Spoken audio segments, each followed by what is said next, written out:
Bonjour, voici une capsule sur les différents domaines de la philosophie. Donc, il y a une dizaine de domaines de la philosophie qu'on va regarder dans le cadre du cours. Le premier, puis peut-être le plus important, c'est celui qu'on appelle la métaphysique. Donc, la métaphysique, c'est le domaine de la philosophie qui s'intéresse aux définitions. Donc, quand on essaye de définir quelque chose, en fait, on fait de la métaphysique. On s'intéresse donc à la nature d'une chose. Qu'est-ce qui fait vraiment qu'une chose est ce qu'elle est? On s'intéresse à la réalité elle-même quand on fait de la métaphysique. Donc, on essaye de trouver qu'est-ce que c'est la nature des choses. Donc, un texte qui porte sur des définitions, qui se demande qu'est-ce que c'est la nature d'une chose, c'est un texte qui porte sur la métaphysique.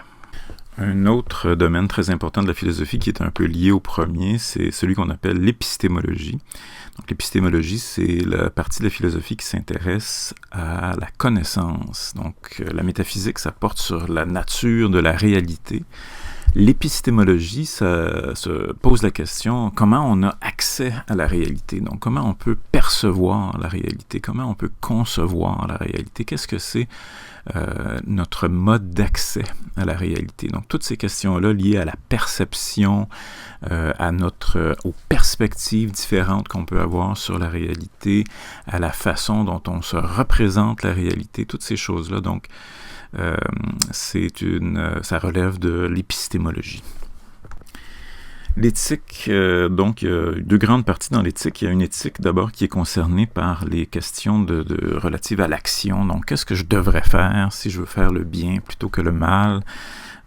Qu'est-ce que je devrais faire si je veux faire une bonne action plutôt qu'une mauvaise action? Donc, l'éthique, ça s'intéresse au bien et au mal, au bon et au mauvais. Puis on essaie de développer des systèmes donc pour optimiser notre façon de choisir. Une autre question qui relève de l'éthique, c'est celle du bonheur, de la vie heureuse. Donc les deux peut-être ensemble de questions sont liées, parce qu'après tout, peut-être qu'il y a un certain nombre d'actions qu'on peut faire pour optimiser nos chances d'être heureux. Toutes ces questions-là, donc, qui concernent la justice, le mal, toutes ces choses-là, c'est des choses qui relèvent de l'éthique. La philosophie politique, c'est un peu une reprise des questions de l'éthique, mais à un niveau communautaire, donc peut-être même à un niveau national ou international, ou même au niveau de la planète en entier. Donc, qu'est-ce qu'on fait pour s'organiser en tant que communauté? Comment on fait pour gérer des intérêts qui sont complètement opposés? Comment on fait pour s'organiser en tant que communauté? Qu'est-ce que c'est le meilleur système politique? Tout ça, donc, c'est des questions qui concernent la philosophie politique. La logique, c'est la partie de la... J'ai aucune idée. La logique est la partie de la philosophie qui s'intéresse au raisonnement. Qu'est-ce que c'est un bon argument? Qu'est-ce que c'est une preuve? On utilise beaucoup les arguments en philosophie.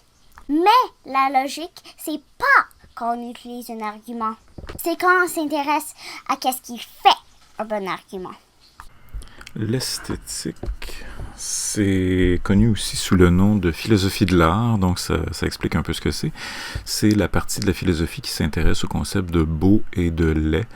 Donc, on a dit tout à l'heure que l'éthique s'intéressait au bien et au mal. L'esthétique s'intéresse au beau et au laid, mais aussi au travail de l'artiste, par exemple au rôle de l'art dans la société, aux intentions de l'artiste. Est-ce qu'on devrait s'intéresser, par exemple, aux intentions de l'artiste si on veut comprendre son œuvre?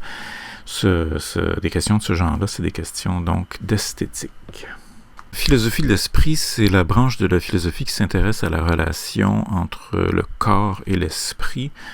Peut-être ça va un peu de soi pour vous, pour plusieurs personnes de nos jours, que l'esprit, en fait, ça se réduit à une certaine activité électrico-physique ou chimique dans le cerveau. Mais en fait, c'est pas très clair comment ça fonctionne, ces choses-là. Puis il y a encore plein de personnes aujourd'hui qui croient à l'existence d'une âme séparée du corps. Donc il y a la question de savoir comment notre esprit se rattache au corps, et c'est encore une question très, très débattue. Et c'est une question donc de philosophie de l'esprit. L'histoire de la philosophie, donc, qui est à ne pas confondre avec la philosophie de l'histoire, c'est un peu mélangeant.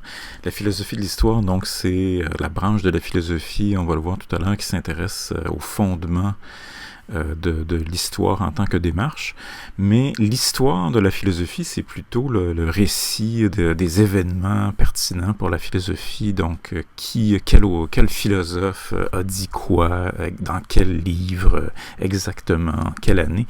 Puis bon, ça peut paraître assez simple pour les auteurs plus récents, mais ça devient rapidement assez compliqué là, pour les auteurs plus anciens, parce que bon, il y a des controverses au sujet il y a plusieurs éditions, mettons, du même ouvrage, puis ça peut devenir assez compliqué assez vite. Donc tout ça, c'est des questions d'histoire de la philosophie.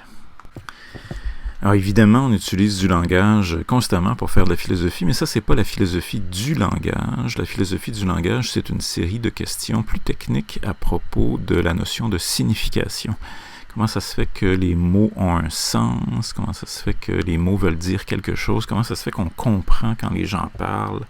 Ça, c'est la philosophie du langage. Finalement, la philosophie s'intéresse aussi à toute une série de questions fondamentales concernant d'autres disciplines que la philosophie.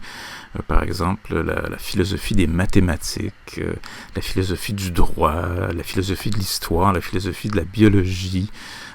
Tous ces autres domaines-là, donc, comportent des questions vraiment fondamentales qui, parfois, mettons, en philosophie de la biologie, il y a des philosophes qui s'intéressent à des questions vraiment fondamentales du genre, c'est quoi une espèce exactement? Mais souvent, en fait, les biologistes travaillent plutôt avec une définition fonctionnelle de ces choses-là, sans vraiment vouloir creuser ça peut-être autant qu'un philosophe.